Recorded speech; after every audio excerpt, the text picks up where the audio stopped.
Picture this. You're an American GI in Burma, August 1944. You've just fought through 78 days of hell to take a city called Michiana. The Japanese are on the run. Your unit is securing the area, checking buildings, rounding up stragglers. Then you open a door. 20 Korean women stare back at you.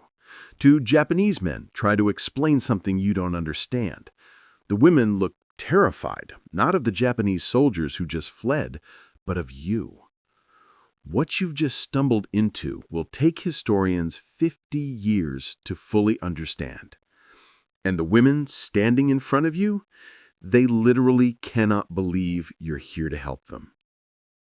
This is the story of the greatest war crime most people have never heard of, and how American soldiers uncovered it, documented it, and then watched as the world tried to forget it ever happened. Let me take you back to that moment in Michiana. It's August 10th, 1944. The siege is finally over. When the psychological warfare unit arrives to interrogate these women, expecting routine debriefing, they get something else entirely. These aren't refugees. They aren't civilian prisoners. There's something the American military has no category for. The interrogators file what becomes Report Number 49. Reading it today, you can almost feel their confusion bleeding through the bureaucratic language. These women told them a story that sounded impossible. They'd been recruited in Korea 2 years earlier with promises of factory work, good jobs, good money, help the war effort. Instead, they were trafficked to Burma and forced into what the Japanese military called comfort stations. Comfort.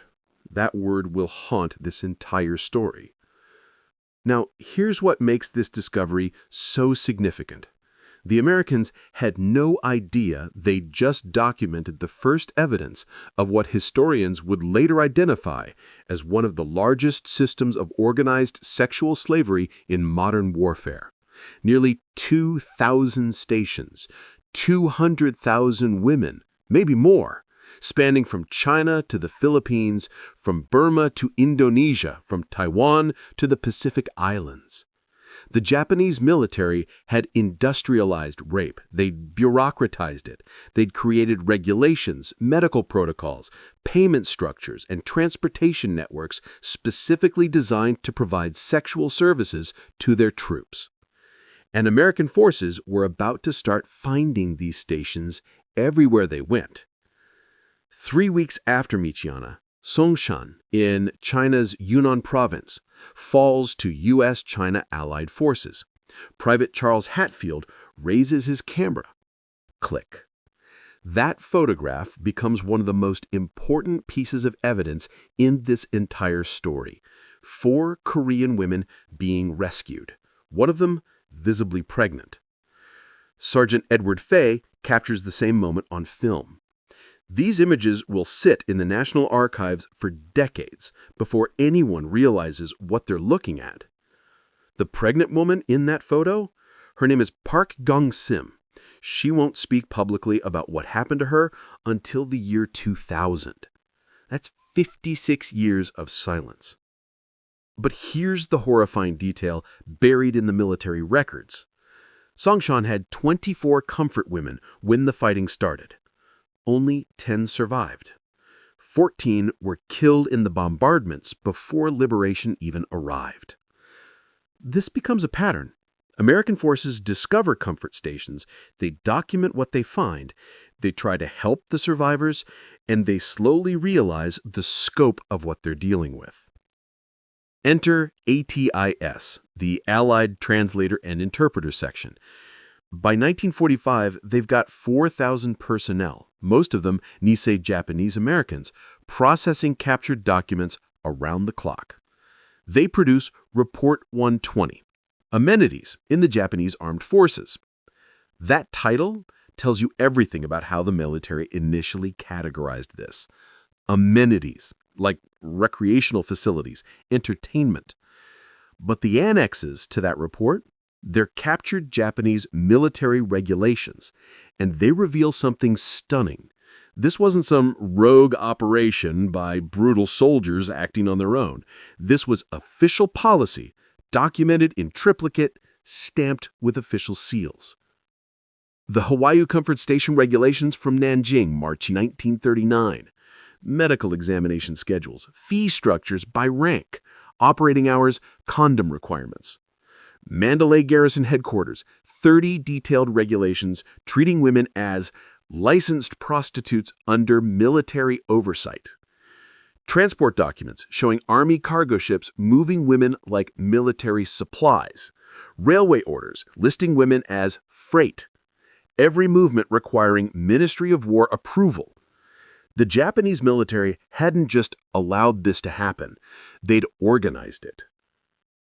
Let's talk about words for a moment, because the Japanese military understood something important. If you control the language, you control the narrative. Special service personnel meant sex slaves. Comfort facilities meant rape stations.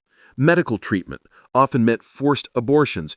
Amenities meant systematic sexual violence. This linguistic sanitation had real consequences. When American forces liberated these women, they didn't fit any existing category. Not POWs, not civilian internees, not military personnel. Bureaucratically, they were invisible, which meant they fell through every crack in the system. Medical care, transportation priority, repatriation assistance, all of it based on categories that didn't include them. February 3rd, 1945. The 1st Cavalry Division races into Manila, desperate to reach Santo Tomas University, where 3,785 Allied civilians are trapped. But on their way through the city, they're passing through neighborhoods where comfort stations have been operating for 3 solid years. When the smoke clears, SCAP records will document 12 comfort stations in Manila alone. Across the Philippine archipelago, Bayamang, Masbate, Iloilo with 2 stations, Cebu, Tacloban with 9 Filipino women, Butuan with 3, Cagayan with 3 stations, Davao with women of mixed nationalities. The 37th Infantry Division fights through the month-long Battle of Manila. By the time it ends on March 3rd, they've discovered comfort stations in Malate, Binondo, and Quiapo. Each discovery adding to a picture that's becoming impossible to ignore. Financial records captured at Japanese headquarters reveal the economic engine behind everything. The women were charged for food, clothing, medical care. Costs always exceeded earnings. Debt bondage by design. Payment vouchers show the pricing. 2 yen for privates, 3 for NCOs, special arrangements for officers. The women never saw actual money. Every transaction controlled by military paymasters. Among the survivors is Maria Rosa Luna Henson, born in 1927. Filipino guerrillas saved her in January 1944, before American forces even arrived. She was 14 when first assaulted in 1942, 15 when forced into service in 1943. She'll become the first Filipina to speak publicly about being a comfort woman. But that won't happen until 1992. 48 years of silence, nearly half a century of carrying that alone. April 1st, 1945. American forces hit the beaches of Okinawa. Intelligence briefings mentioned possible comfort stations on the island, maybe a handful. The reality, 145 stations on an island 70 miles long. Think about that number. More than 2 stations per mile on Okinawa alone. Naha, the capital, had 17 former comfort stations. 17 in one city. As Marines from the 1st Division fight toward Shuri, they find cave complexes where Japanese forces have hidden Korean comfort women. The women have been told Americans will torture them, eat them. Some have been given grenades and told to kill themselves rather than be captured. This is what Japanese propaganda has convinced them of. Death is better than rescue. The documentation requirements overwhelm available translators. AMTIS deploys 3 full teams just to process the paperwork from Okinawa. Duty rosters showing women forced to service 30 to 40 men daily during peak periods. Medical records of forced abortions and sterilizations. Payment ledgers tracking military control of every yen. The Nisei translators face impossible challenges. The women speak Korean, Chinese, Tagalog, Indonesian, Dutch, and regional dialects. Many Korean women have been forbidden to speak their native language so long they've partially forgotten it. Cultural barriers make discussing sexual trauma nearly impossible. Many women refuse to speak to male translators at all. And the documents reveal racial hierarchies embedded in the system itself.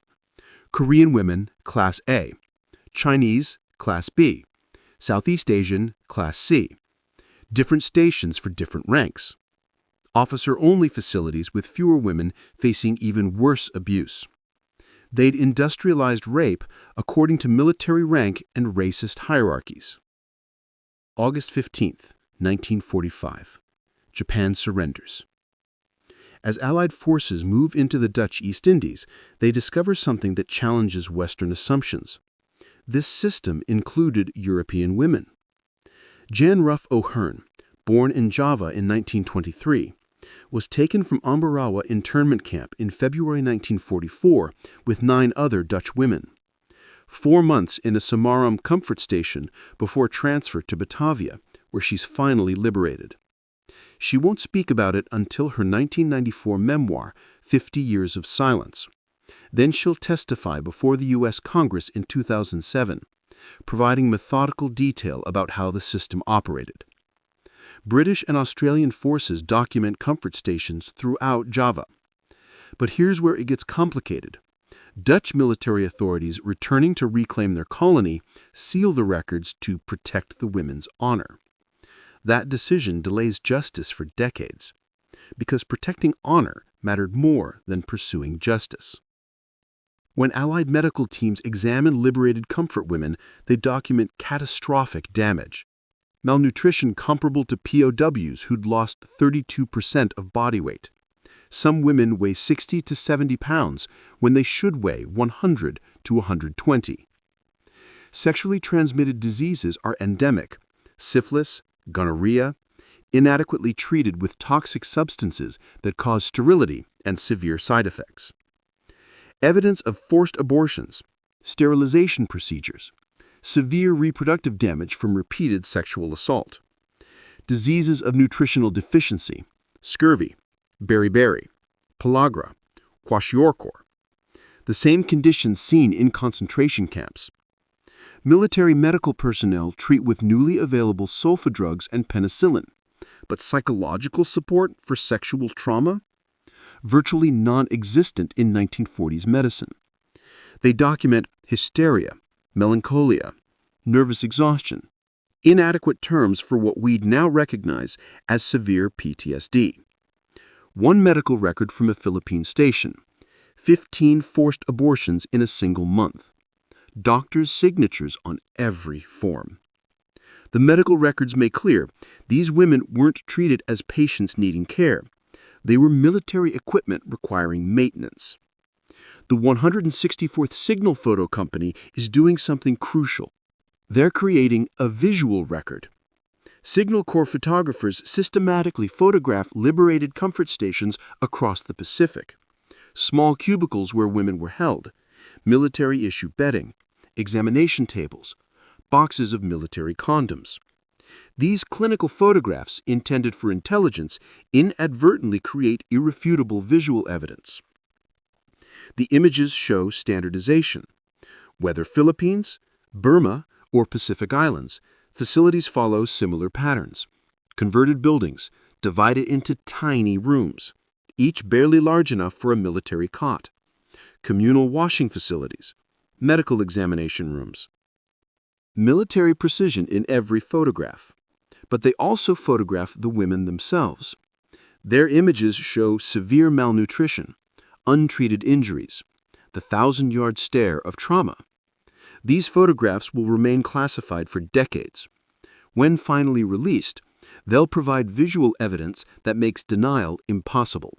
UNRWA, the United Nations Relief and Rehabilitation Administration, manages the massive repatriation effort, with 11,000 staff operating hundreds of displaced persons camps.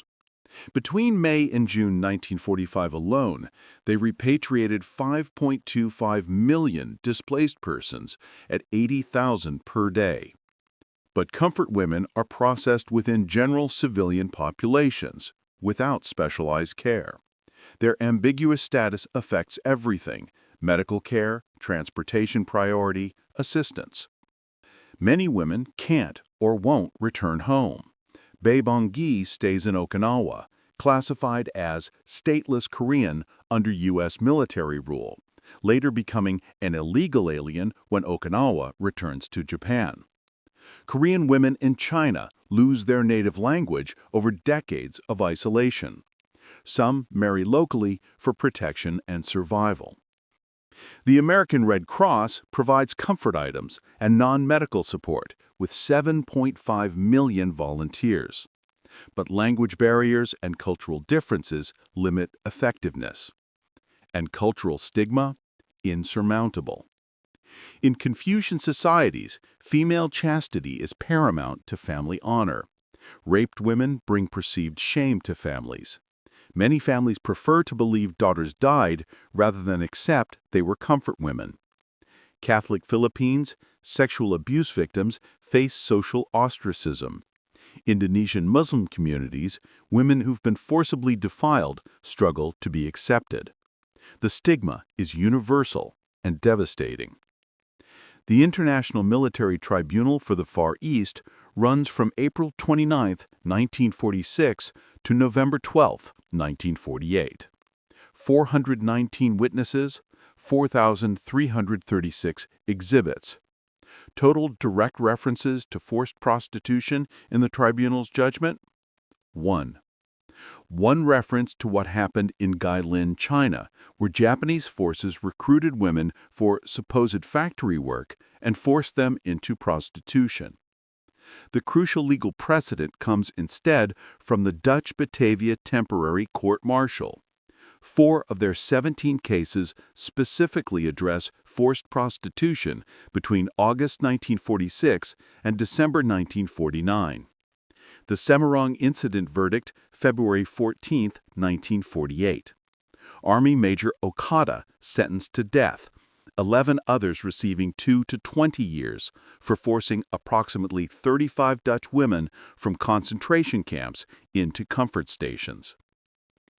In April 2007, researchers discover 7 official documents in the Tokyo Trials archives, showing Toketai, naval military police, forced women into frontline brothels in China, Indochina, and Indonesia. These documents had been available, but unprosecuted, for 60 years. The failure to prosecute sent a clear message: sexual slavery wasn't considered important. Perpetrators went free, survivors received no recognition. This decision haunts everything that follows. From 1945 to 1991, comfort women remain history's hidden victims. Government compensation goes to recognized POWs and civilian internees. But comfort women, unclassified, unacknowledged, received nothing. The silence is maintained by everyone. Japanese government destroys records, denies responsibility. Allied governments classify documents, avoid embarrassing questions. Asian governments focus on development over advocacy. And the women themselves? Trapped by cultural stigmas so powerful that speaking means social death. Then, August 14, 1991, Kim Hak-soon does something revolutionary. She becomes the first woman to publicly identify herself as a former comfort woman. Her press conference opens the floodgates. Survivors across Asia finally feel they can speak. January 1992, historian Yoshimi Yoshiaki makes a discovery at Japan's Defense Agency archives. documents proving direct military involvement, military orders for establishing comfort stations, regulations showing military control. The Shanghai Expeditionary Force Diary from 1932 describes the establishment of the first comfort station, Senior Staff Officer Okabe Naozuboro's own words. These discoveries prove what survivors testified but were disbelieved. Official military policy, not rogue units. More survivors come forward. Lee Yong-soo, taken as a teenager from Daegu, testifies before the House Foreign Relations Committee in 2007. Her testimony with 2 other survivors results in House Resolution 121 urging Japan to accept full responsibility. Park Young-sim, the pregnant woman from the Songsan photograph, testifies at the Women's International War Crimes Tribunal in Tokyo in 2000. 56 years after that photo was taken, she finally puts a name and story to the image. In 2003, she visits Nanjing, identifies the Liji Alley Comfort Station where she was enslaved before Songsan. Kang Il-chul, forcibly taken to China in 1943, can't return to Korea after the war, remains in China as a nurse until 2000, visits the U.S. multiple times promoting awareness. Her painting, Girls Being Burnt, becomes the motif for the film Spirit's Homecoming. The 1990s and 2000s bring explosive archival discoveries. American archives released declassified Signal Corps photographs, medical reports, intelligence documents revealing military infrastructure supporting sexual slavery.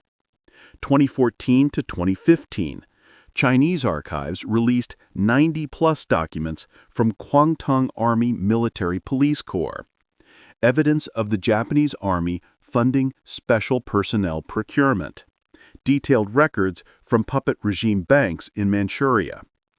Professor Su Jilyong's research, approximately 200,000 Chinese women alone forced into comfort stations. 36% of all comfort women were Chinese. The geographic spread: Japan, China, Philippines, Indonesia, Malaysia, Thailand, Burma, New Guinea, Hong Kong, Macau, French Indochina, Korea, Taiwan. Demographic breakdown: 51.8% Korean, 36% Chinese, 12.2% Japanese, with Filipino, Taiwanese, Indonesian, Burmese, Dutch, and Australian women. The systematic nature extends through military organization. High Command issues establishment orders. Regional staff creates operational plans. Military police provide oversight. Military doctors conduct examinations. Among the most chilling discoveries, disposal orders found at multiple locations. These documents, issued as Allied forces approached, ordered special disposal of comfort women to prevent capture and testimony. Multiple massacre sites confirm these orders were executed. Mapanaki Village, Philippines, November 23, 1944. Japanese forces attempting to eliminate comfort women before American arrival. Similar incidents documented across the Pacific as Japanese forces retreated. Estimated 75% mortality rate among comfort women, not just from harsh conditions, but deliberate killing to prevent testimony. These disposal orders prove the Japanese military recognized comfort women as witnesses to war crimes. The systematic attempt to eliminate them demonstrates consciousness of guilt. Japanese propaganda significantly affected liberation. Women told Americans would torture them, eat them alive. British accounts from Burma: Korean comfort women astonished to learn the British weren't going to eat them. Terror deliberately instilled made initial contacts difficult and dangerous. Propaganda served dual purposes: preventing escape during captivity and encouraging suicide rather than capture. Multiple reports document women given grenades with instructions to kill themselves rather than be captured. This psychological warfare continued affecting women long after physical liberation. Effectiveness revealed in liberation operations across the Pacific. Women hiding from liberating forces, attempting suicide, remaining in comfort stations even after Japanese forces fled. Psychological conditioning so complete, many couldn't initially comprehend Allied forces intended to help. As occupation forces spread across Japan late 1945, they discover the comfort women's system extended into the home islands. Documentation of comfort stations operating within Japan, serving training bases and military installations. More disturbing, Japanese authorities prepared similar facilities for occupation forces.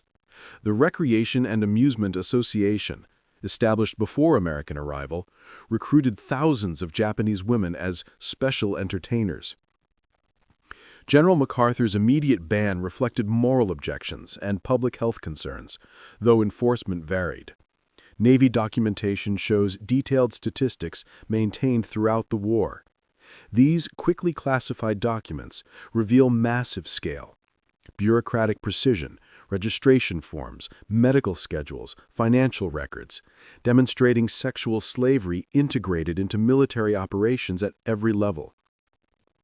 One significant gap in the historical record: absence of detailed first-hand accounts from American soldiers who liberated comfort women.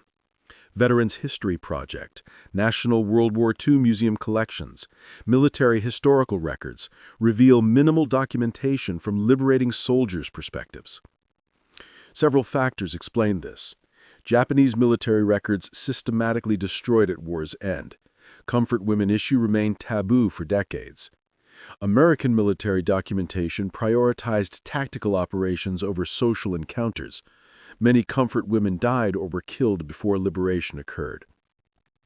Silence from American military personnel reflected both shocking nature of discoveries and lack of framework for understanding systematic sexual slavery. Military had protocols for liberating POWs and civilian internees, but no procedures for handling victims of organized rape. This institutional gap contributed to decades-long invisibility. From 1945 to 1991, comfort women remain history's hidden victims. Government compensation goes to recognized POWs and civilian internees. Comfort women, unclassified, unacknowledged, receive nothing. Silence maintained by all parties. Japanese government destroys records, denies responsibility. Allied governments classify documents, avoid questions. Asian governments focus on development over advocacy. Breakthrough comes through survivors' courage. Following Kim Hok-soon's 1991 testimony, the Women's International War Crimes Tribunal in 2000 provides forum for 64 survivors from 8 countries to provide formal legal testimony. Though lacking legal authority, the tribunal creates comprehensive record validating decades of hidden suffering. U.S. House Resolution 127, passed 2007, officially recognizes comfort women's suffering, urging Japan to formally acknowledge, apologize, and accept historical responsibility in clear and unequal manner. This recognition, 62 years after liberation, demonstrates how long the journey from rescue to acknowledgement had been. Modern retrospective studies of comfort women's survivors, 90% lifetime PTSD prevalence, 65% showing current symptoms decades later. Rates significantly higher than Holocaust survivors at 39% prevalence. These statistics validate severe psychological trauma documented but poorly understood by the 1940s military medical personnel. Systematic nature revealed in scope. Operations 1932-1945, across territories spanning the entire Japanese Empire, standardized regulations replicated across thousands of facilities, military logistics involving transportation, medical services, financial management, racial hierarchies embedded in operational procedures. Numbers tell the story of industrial-scale sexual slavery implemented with military precision and bureaucratic efficiency. The very comprehensiveness, documentation, standardization, scale became evidence, eventually proving existence despite decades of denial. Evidence survived despite attempts at destruction and denial. Military translators' reports, Signal Corps photographs, medical records, intelligence documents, together creating an archive that couldn't be eliminated. When survivors finally spoke, testimonies matched records buried in classified files, providing verification, transforming hidden history into acknowledged truth. Every captured regulation, photographed comfort station, translated document contributed to building an undeniable case. Bureaucratic precision Japanese military applied to sexual slavery became evidence of systematic war crimes. Documents meant to organize exploitation became proof of atrocity.